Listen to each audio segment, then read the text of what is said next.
Hi, this is Manoli. And I'm James. Welcome to our next podcast. Today's podcast will be discussing a character who has been stuck in the film since the beginning, which became a big fixated problem, and is called Who Framed Roger Rabbit, the Groundhog Day, Dolores Saga. Excellent. Let's jump into it. So, let's say, James, do you know the character? Dolores? No? I didn't. No, I don't. Look, James, look, now to make it clear, you're not the only one not noticing, and only Jessica Rabbit. I had a lot of experience similar with other people. Some people might, and while the others didn't, which is fine, and I'm not gonna be mad about it. Okay.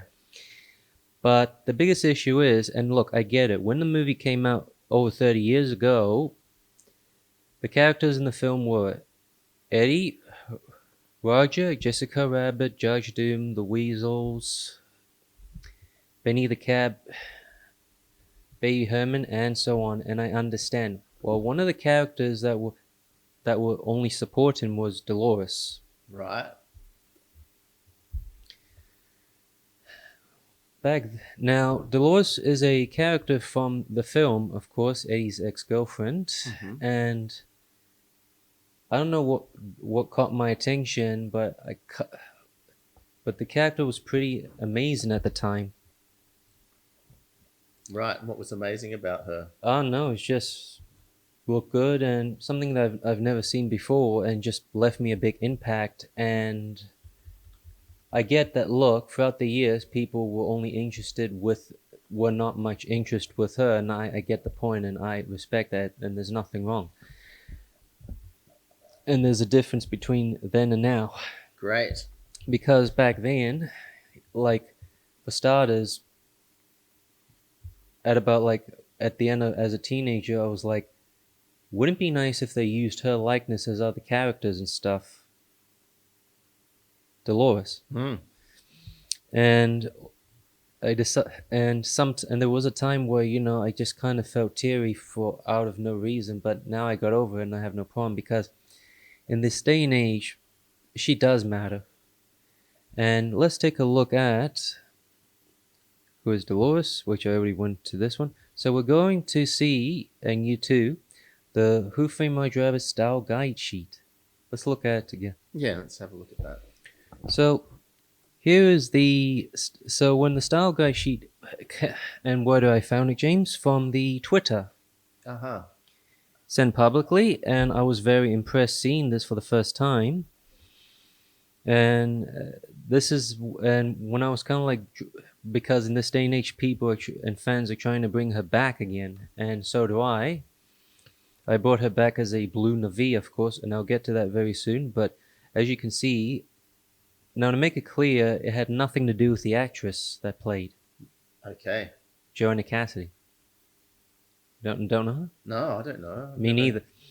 Tell us about her. She's an actress. It's just that, not much of an important person that played the character, and I was okay with that.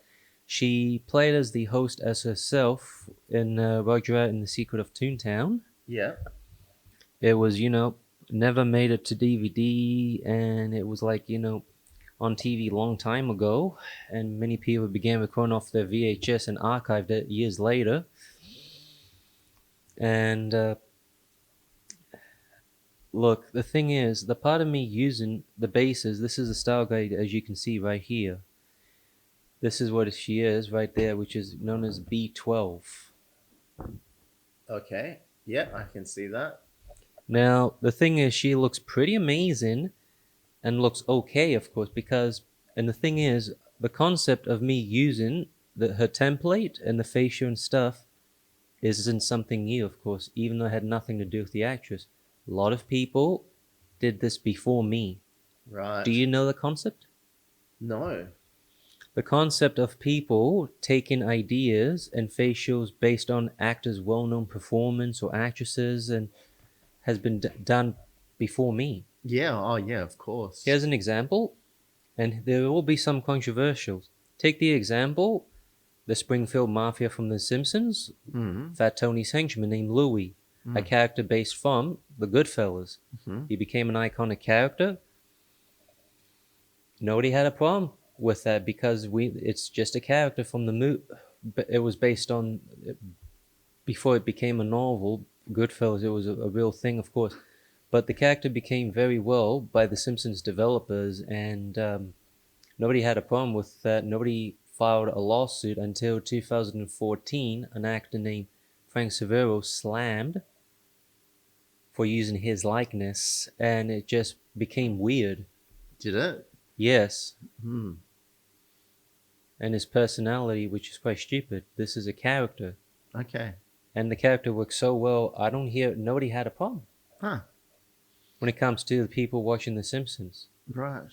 Don't you think? Yeah, I think. Well, I think this is a very complex issue. Hmm? I would say, how would you feel if The Simpsons copied made a character that was a copy of you? Without them knowing me, it would. Well, no. If let's say there was a video of you. Let's say they found a video of you online, and they looked at the video and they copied the way you look and the way your voice sounds. Would you be okay with that? No, because I'm a real person. Gotcha. Well, so I get you. I get it. I get it. So it's silly. We should be able to copy characters. That were portrayed by. It didn't matter who the people played. Gotcha. Look, and I'm going to explain this, even though, look, Frank Seville slammed this lawsuit. It didn't matter, and after that, Louis was not removed from one of Fat Tony's sanctuary. He was still being okay. Great. But if you want to know this, here's another example. You know Hotel Transylvania? Yep. Tell you this, when the developers made the first movie, they weren't looking at the novels, they were looking at it from the Universal horror movies, of course. Mm-hmm. And Dracula's base and performance was based on Bela Lugosi. Right. And his performance became so well known at the time. When he passed away, he was in his vampire suit and cape, and he was buried and became a well-known portrayal for Dracula, which became the basis for Dracula for Hotel Transylvania. Mm-hmm. So that's nothing weird, of course. No. Here's another thing. Rick and Morty. Did you know Rick and Morty's bases were from Doc Brown and Marty? No. Well, it's true. How about that? Rick and Morty's bases are from Doc Brown and Marty McFly, of course, from Back to the Future. Oh, that makes sense. And it said on Wikipedia, but it wasn't an issue because Christopher Lloyd's performance became very good. And I mean, I knew the bases, but at the same time, Rick and Morty became its own identity, of course, and became well good. Do you like Rick and Morty? Yes. Have you been watching the Rick and Morty anime? No, but another weird coincidence is that there was also a live action short where Christopher Lloyd played as Rick. Oh, fair dinkum. I haven't seen that. Well, it's true. I'll have to So it find wasn't. that. So yeah, I'm just saying is that this is a reason why other people did it. So when I was like taking Dolores, and here's what happened. I wanted to, and I'm gonna show you the next image, and this is from the fans did the AI, and it's called Who Framed Roger Rabbit Then and Now cast. Here, look, Okay. quick. So here's the image.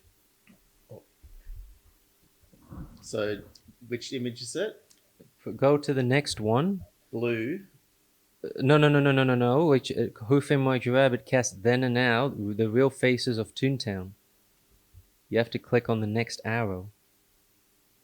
Go to the bottom Yeah. where it says Toontown Gag Factory. Did you put that in Trello? Yes. Okay, I'm just going to have to glance over your shoulder. So hold on a second. Sure. Have a look at it on your computer. Gotcha. That looks awesome. And I wanted to share this. So the fans wanted to bring her back to life, of course. Right. And I'm going to explain the biggest issue. Now, I didn't want to see the film anymore, not because I'm against the film, it's just I didn't want to deal with the same loop over and over and over again. Okay. Because Dolores has been stuck in the same film, doing the same Groundhog Day over and over again from the beginning to the end, and then starting all over again, which was boring. And she looks incredible. And I think one of the fans did and brought her back to AI. It's because they must have seen it um, from the style guide. They must have knew it from the style guide, and even I took that as an idea. Hmm. As I said before, it had nothing to do with the actress. Okay. So I found that picture of Dolores. Yeah. Yep. She Hmm? it reminds me of her look and style reminds me um of someone else that you used to be interested in. Who? Oh, can't remember her name. We'll chat about it later.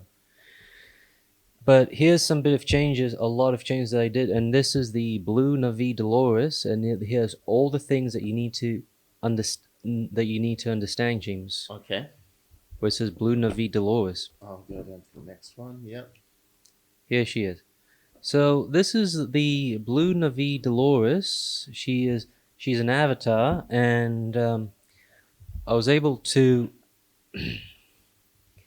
make her from the magic edit. I gave her blue skin and a tail, and I put her in a world, and there were many rules that I had to change, of course, such as her looks and hair remains the same, but one thing that we didn't want to tie it into is that we didn't want to tie it into the 1940s or anything, and just let the dress be part of her identity, of course, Okay. for recognizable purpose. Okay. Cool. And the good thing about I was able to do with her is that just like thanks to the style guy, no longer dealing with men as her customers, no longer being a no nonsense character, just being in a new environment and a new background Cool. and representation. Excellent. And other rules that and the source materials I didn't need to rely on when I did that, and it wasn't needed, was I didn't need to rely on the source material, and that is Amblin Entertainment, Steven Spielberg, Robert Zemeckis, Eddie Valiant, Roger Rabbit, Jessica Rabbit, Judge Doom, The Weasels, Baby Herman, Benny the Cab, and so on. Mean that I didn't need to rely on the source material. It isn't strange, and I'm going to show you where I got the idea from, since Disney owns 20th Century Fox and Roger Rabbit, and I would love to see a future movie of her, of course, which would be fine. And this is the Disney princesses, the basis and inspiration for Dolores, of course. Now, there are two things I dealt with this, James, and we're going to work this together, of course. Okay. Now, I was never a fan of this franchise, Of Disney princesses. okay. And the reason why I'm saying this, not it was targeted towards little girls and older girls that wants to, be a princess and stuff, this type of franchise. Mm-hmm. But the thing is, every movie that is made, all of a sudden, every every character must join that community, of course, Right. and that hub. And the concept of Dolores not having the characters or the source material was inspired from Disney Princess, but there was a bit of an issue. When I was looking at the images, I wanted to get emotionally, but I decided I can't. But I had to deal with it. And with most things I understood that, okay, since Dolores didn't need to have that source material as the other characters, that can be the same with the Disney princesses. Like, let's look at it together now. Here's Jasmine. Do you see Aladdin, Sultan, Abu, Jafar, or the genie? Because I can't see it. I can't see them. Okay, Tiana, the Princess in the Fog. Do you see anything from it, like the African American community, like New Orleans, the Frog, the well-known characters? Because I can't see anything either. And then you go to Ariel, and do you see the crab, the one with the Jamaican accent, or Flounder? I don't know the name of the crab, but I can't see that either. And then when you turn to Bella from Beauty and the Beast, do you see the beast next to her? Because I can't see that either. And then we also go to Snow White. I can't see the dwarfs or or the prince. So this came to me that okay, right? Since this is the same, that's Dolores can be that, but I didn't want her to be in the princess category. So instead, she's just a blue Navi, put in Pandora, of course, and being its own identity with the same looks, and it kind of worked. Yeah, it does kind of work.